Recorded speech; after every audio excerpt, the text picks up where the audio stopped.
Hi, Petra here from Great Little Homestead. Today I'm going to show you how I set up my newly built flow-through vermicomposting bin. Using kitchen scraps, just like fruit and veggie leftovers, to feed some worms and get fertilizer for my garden, sounds like a great idea to reduce waste and put it to good use, doesn't it? But what do I need to do so? Well, first, of course, a vermicomposting bin. And then you're gonna need some red wigglers. Those are worms that love kitchen waste and turn it into black gold. That is called worm casting. A fantastic organic fertilizer for your garden, grow beds, or any plants you have in a pot. And a great way to reduce the waste in the landfill. When you start, you're only gonna need one frame. Add bedding and the worms with some food. At the end of the video, I will show you a list what to feed and what to avoid. Once the first frame is full with the worm castings and there's no room for anything more, you add a second one.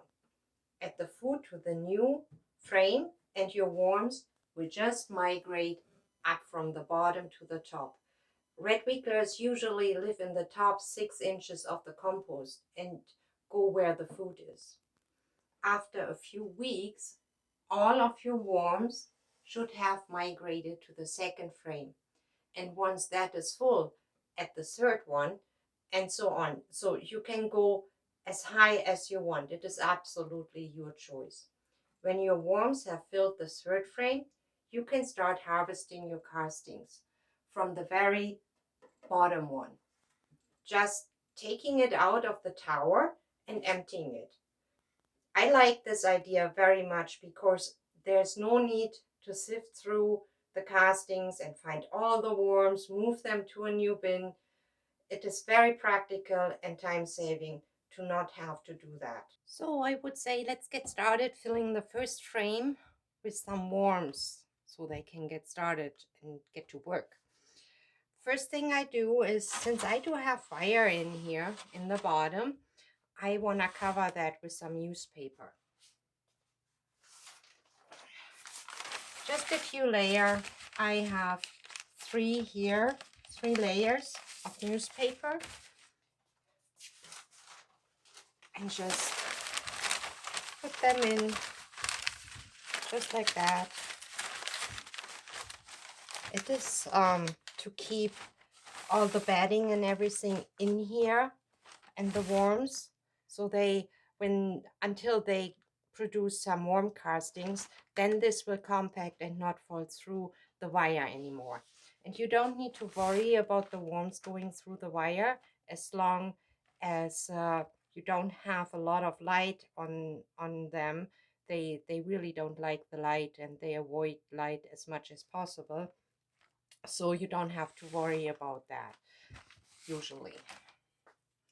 What I then add, or what I do first actually, is just spraying it with some water just to dampen it. I don't want to soak it, just get it a little damp so it starts laying flat.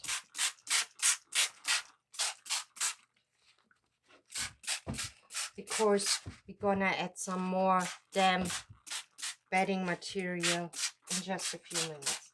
So that should be good enough. And then I add some soil from my grow beds in the garden. Not a lot, just a little bit.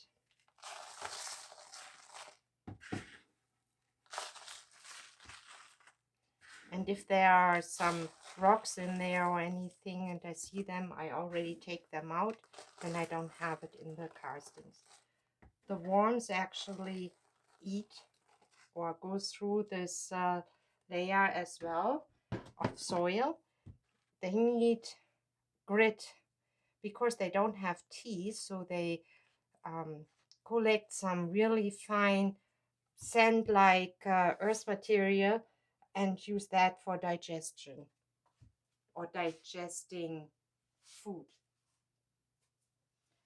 So I give this a very light spray as well. Not much, just a little bit.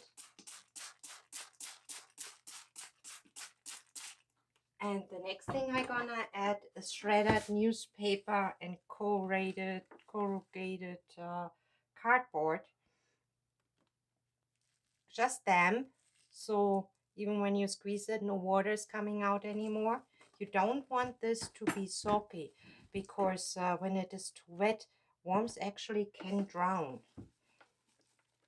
And since I add worms from an already going worm bin, I don't add as much, because what I'm gonna add with the worms already has lots of cardboard and everything in there. You want to achieve a certain balance between all the fruits and veggies, and between dry material like dried leaves from the fall, or newspaper, paper towels, anything like that, to get a certain balance in there.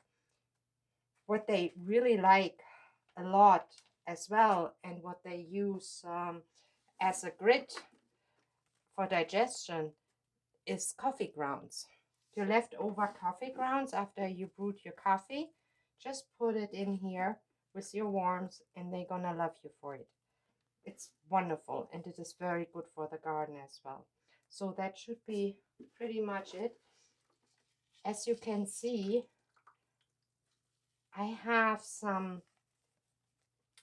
dried leaves in here with the soaked newspaper and cardboard. So that is very, very good as well. So don't get rid of your leaves in the fall. Just collect some for your worms. Okay, I need a paper towel now and just clean my hand quite quick. So the next thing I gonna add is actually the worms. I have some already here in the bin, and this wet paper towel I put on top so they don't dry out. They can't have it too dry. They need the liquid to thrive, but you don't want it to be totally soaked and wet, because they actually can drown as well. And by adding those newspaper and cardboard, you loosen everything up as well, so enough airflow is going on in your compost. But let's see if I can show you. See, this is from my other bin, and I just put them on here.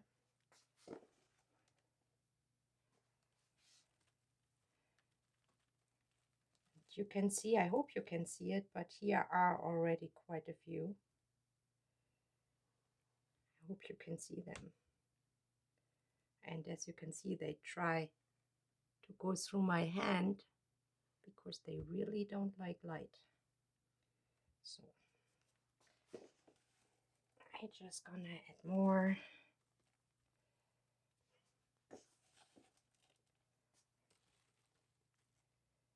Can you see here? There are so many. Oh my, any size, from little tiny ones to really big ones. Here we go. More. Just a lot of them. Wonderful creatures. And by the way, did you know you not just can use them for producing compost? Many people actually have a vermicompost and use them for fishing. Or if you have chickens like I do, they love those as well. So if you have too many, then you can feed them to your raptors. Well, I call my chickens raptors, but to your chickens, you can use them for fishing, as bait. You even can sell them if you want to. So, nearly there. And we're just gonna dump the rest in here. Oops. So,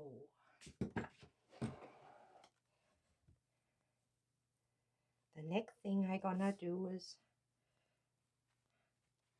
just gonna push this a little bit aside here, make a trench. Oh no, we're gonna do that in a bit. First, I wanna show you, I save my eggshells. I wash them and then I make powder from it using an old coffee grinder. Works perfectly. Oh, look at this. There's actually a baby worm. Super tiny. You can see that. So let's put it back where it belongs. So I use those eggshells and just sprinkle it on because it adds calcium, and also the worms use it as grit as well. So they get a good chunk of that. Just move it in a little bit. And I don't know if you can see that in the video, but this is wet enough. Like I said, you don't want them drowned. You don't want it soaky wet, and not too dry. I'm not quite sure how I should explain that, but I think the best is like a wet sponge. And when you squeeze that, no water is coming out of it anymore. And this is what you've been looking for here. So I already prepped a little bit food for them. And those kitchen towels, if I haven't used them with any chemicals, I put them in here too. They like that. And most of the times, all my kitchen scraps, I collect them in a bucket, and then I put them into my mixer and make them really, really small. So they actually can eat this way faster than when you put in big pieces and big chunks. It takes way longer than when you just do it this way. And I just put it in and cover it with the existing soil or castings, which are this mostly castings. And then they can go to work. Just cover it again.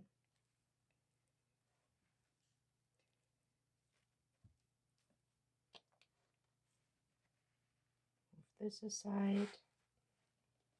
And add a little bit more. So that's pretty much it. Move them back over it. And within a couple of days, few days,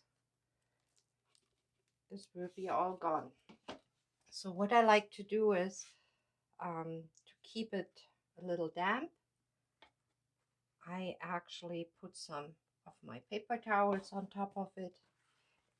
I find it also prevents a little bit the fruit flies getting in, and helps with the all over maintenance of a warm bin. Just add another one here, and another one there, and one more.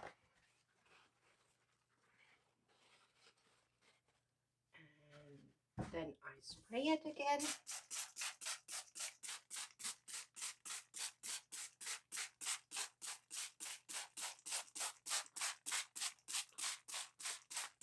And that's pretty much it.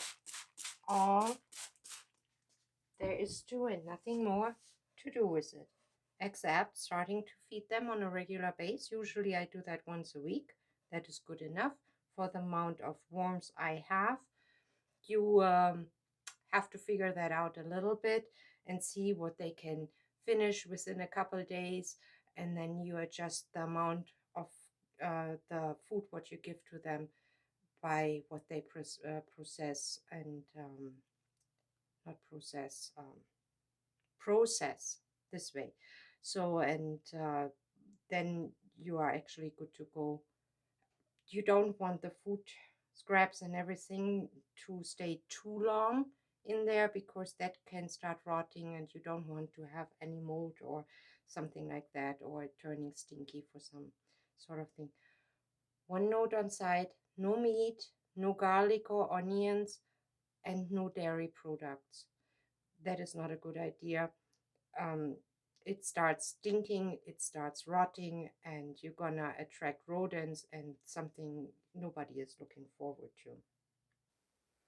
I moved the tray back to the tower, and now those worms can go to work and produce lots of castings in exchange for some food.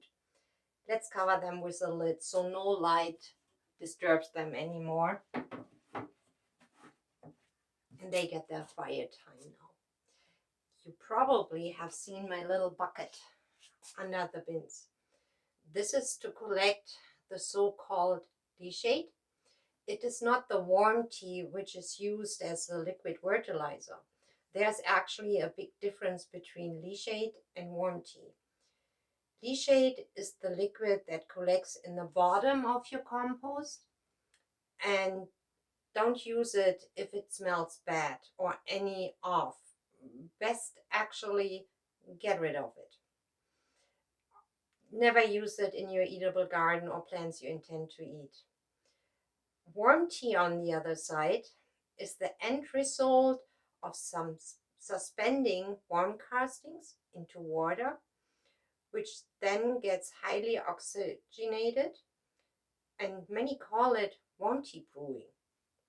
But let's keep these details for another time. Be assured there will be a video about it as well. I hope this video is to your liking and provides you with some useful info.